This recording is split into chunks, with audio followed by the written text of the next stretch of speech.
안녕하세요, 여러분. 오늘의 천자문 사자는 제22화 내복의 상입니다. 이에 내 옷복 옷이 치마상입니다. 이 의는 보통 상의를 뜻하고 상은 치마를 하의를 뜻합니다. 문명 이전 인류는 나무니까 짐승 가죽으로 몸을 가리고 살았습니다. 그러다가 직조 기술이 개발되면서 식물에서 추출한 섬유소로 옷을 직조하여 베옷을 해입고 누에고치에서 실을 뽑아 비단옷을 해입게 됩니다.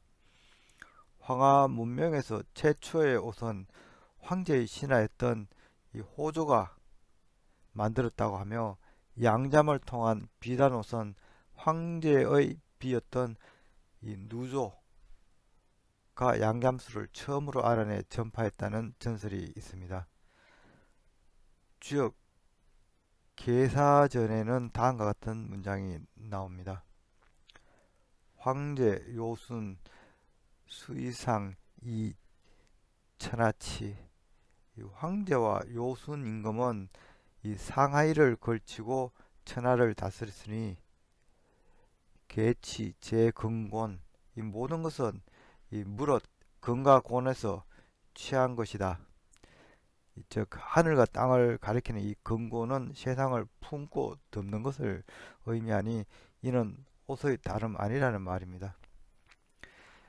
그리고 동안의 학자 고유가 붙인 이 주석에 보면은 황제 수의상 호조 역 황제 신야라고 되어 있습니다. 즉 황제의 신하 이 호조가 의상을 제작해 바쳤음을 내비치고 있습니다. 황제는 의상을 통해서 관직을 구분했고 스스로 복장을 갖춰 입고 자신을 백성들과 차별함으로써 그 권위를 확보한 것 같습니다. 시경에 이와 같은 내용이 나오기도 합니다. 황제 제의상 이별 귀천 내의상지시야. 황제는 이 의상을 제작하여 이로써 이 귀천을 구별하였으니 이에 의상이 시작되었다.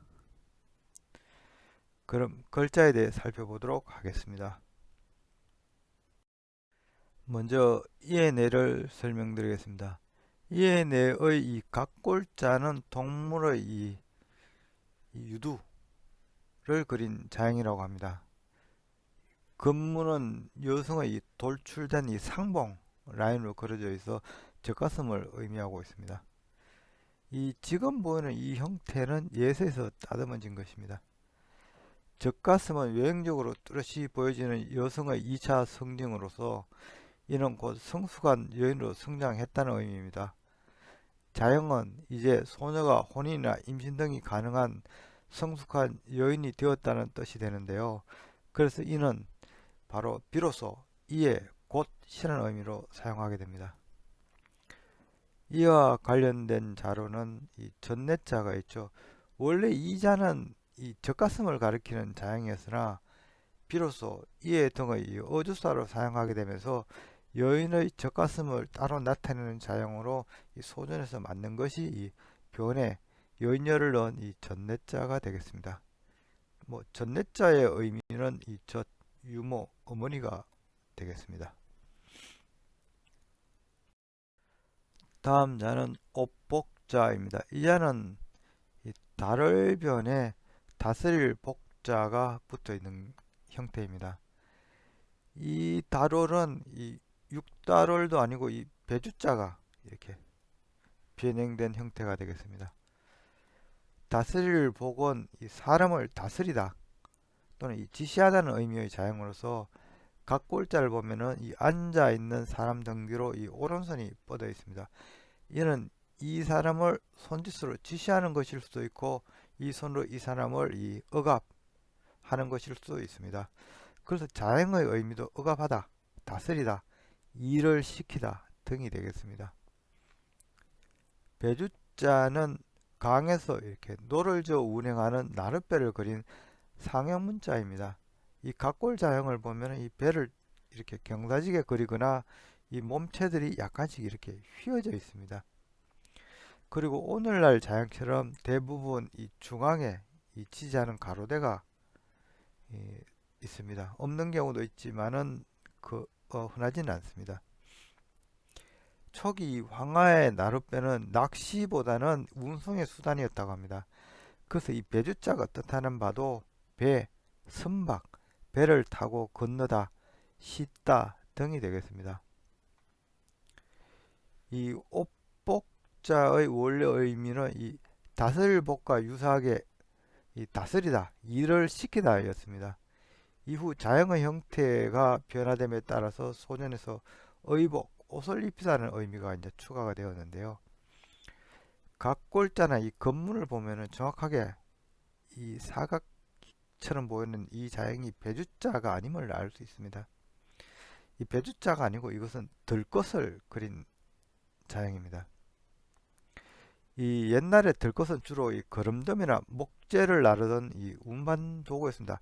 양쪽에서 사람이 두 명 혹은 네 명이 이렇게 들고 다니던 이 들것이었습니다. 그런데 이 다스릴 복자와 함께하여 이 사람에게 이 운반일을 시키다, 일을 시키다 등의 의미를 나타낸 것입니다. 이와 같이 들것이 포함된 자형어로는 이 설용자와 한 가지 도형이 있습니다. 설용은 이 들것과 이 들것을 지지하고 있는 이 지게막대의 조합으로 구성된 자형입니다. 이는 1인용 들것인 이 지게를 세워놓은 모습처럼 보입니다. 설용의 의미도 이 도구를 사용하다는 뜻을 갖고 있습니다. 한 가지 도형은 이 들것 아래에 이 입구자가 있는 형태입니다. 들것은 보통 두 명이 양쪽에서 드는 구조 혹은 무거운 것은 이 네 명이 드는 구조로 되어 있어서 서로 짝을 맞춰 움직이도록 되어 있습니다. 따라서 서로 합을 맞추다는 의미로 입구자가 들어가 있어 함께 힘을 모아 일하다는 의미를 전달하는 것이 한 가지 도형이 되겠습니다. 그런데 이 업복자가 소전으로 들어오면서 이 들것은 이 배주자로 변형이 되게 됩니다. 많은 자형들에서 이러한 현상들이 나타나는데요. 각골자와 건문은 이 비슷한 형태를 보이나 소전에서는 이 원래 의미를 잃어버리고 이 자형을 새롭게 해석하여 엉뚱한 뜻으로 사용하는 경우들이 많습니다. 업복도 그러한 경우 중에 하나인데요. 이 자는 누구에게 일을 시키다는 원래 의미를 갖고 있었기 때문에 이 등 뒤의 손은 가운데 이 사람에게 봉사하는 손으로 재해석이 됩니다. 즉 이 배주자를 옷으로 보아서 이 손으로 이 사람에게 옷을 입히다 또는 이 손으로 옷을 입다는 의미가 생겨난 것입니다.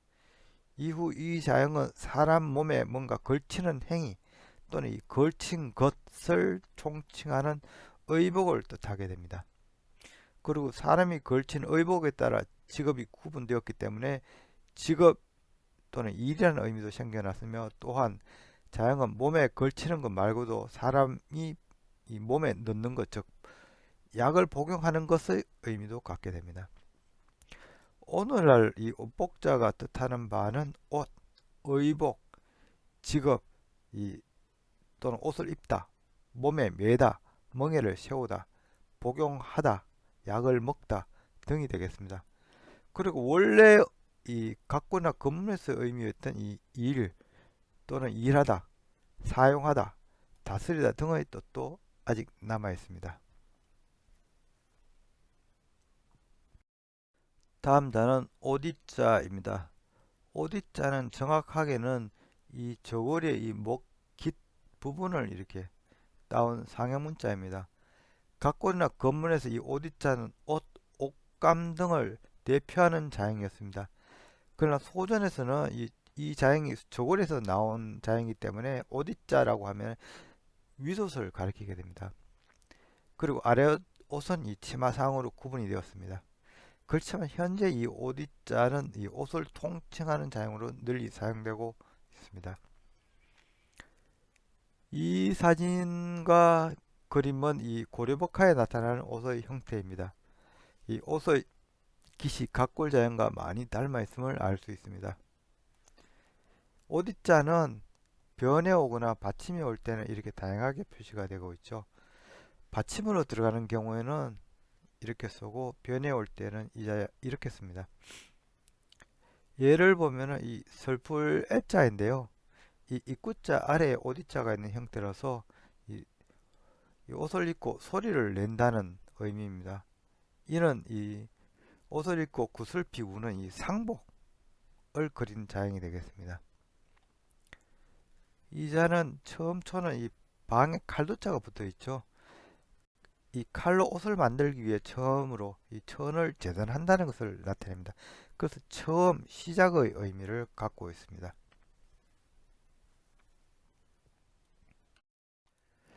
오늘의 마지막 자는 치마상이 되겠습니다. 이 자는 오히려 상과 이 오디자의 합자로 되어 있습니다. 오히려 상은 이 높이 솟아오른 누각을 묘사한 자형입니다.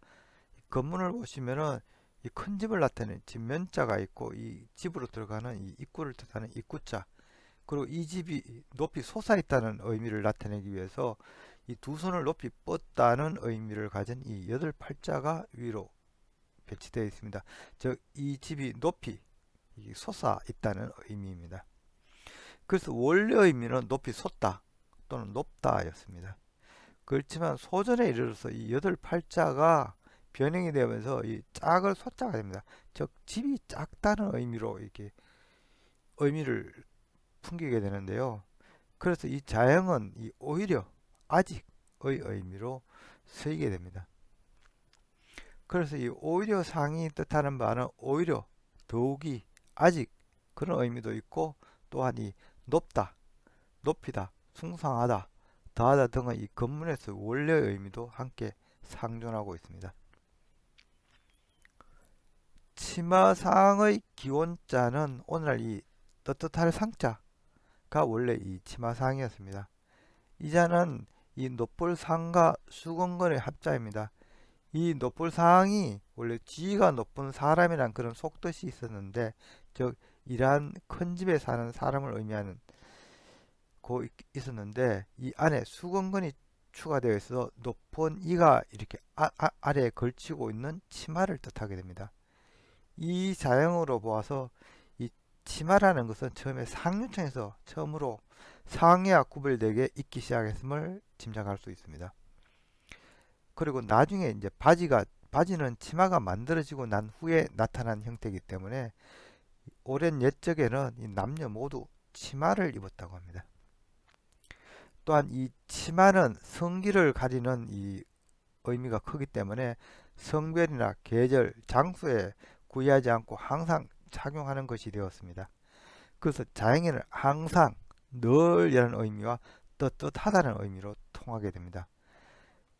대신 소전에서는 이자가 원래 치마를 나타냈기 때문에 치마를 따로 뜻하기 위해서 이 수건건자를 이 오디자로 바꿔 넣은 치마상이 따로 만들어지게 됩니다. 그래서 이렇게 만들어진 치마상이 오늘날 뜻하는 바는 치마, 아랫도리, 바지가 되겠습니다. 이상으로 오늘의 천자문사자 내복의상, 즉 이에 황제는 이 의복을 차려입고 귀천의 차별을 두었다는 사자성어를 마치도록 하겠습니다. 고서 등에 따르면은 이 호조는 황제의 신하로 상고호 부족 출신이었으며 황하 역사상 최초의 의복 제작자로 널리 통하고 있습니다. 여시 춘추에 기록되기를 호조작이라고 했고, 이 회남자에서도 호조위이, 그리고 세 번 이 작편에 보면은 이 호조작면이라고 기록들이 있습니다. 따라서 호조가 옷을 만든 것을 이 모든 다양한 기록들에서 인정받고 있습니다. 또한 이 장면이라고 하기 때문에 옷뿐만 아니라 임금을 위한 이 관모, 또 이 호조가 만들었음을 알 수 있습니다. 현재 중국 한복의 시조는 뽕나무 재배법과 누에치기, 즉 양념을 널리 전파한 이 누조로 알려져 있습니다. 통감회기에 적혀 있기에 내용은 이러합니다. 서령시 지녀 이 누조 위 제집이, 즉 서령시의 여인 누조가 황제의 비가 되어 시 교민 육잠 치사라 이 공이복 백성들에게 누에치기를 가르치기 시작하고 비단을 다스려 이 옷을 해입게 해주었다. 그리고 사제 오제본기에서는 이 누제에 대해서 적혀 있기를 예, 황제 그 헌원지구 이치오 선흥지녀 시위 누조 이 황제가 이 헌원의 언덕에 머무를 때 이 서릉의 여인을 이 아내로 맞았으니 그가 바로 이 누조이다.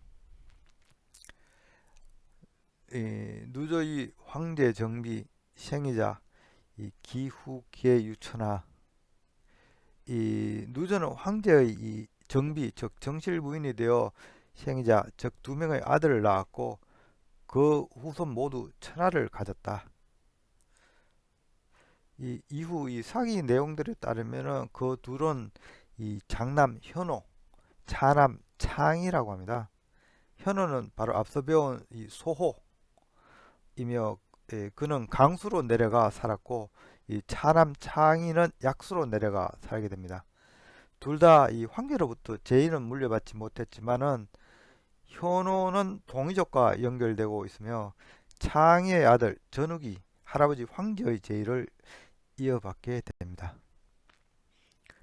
지금까지 시청해 주셔서 감사합니다.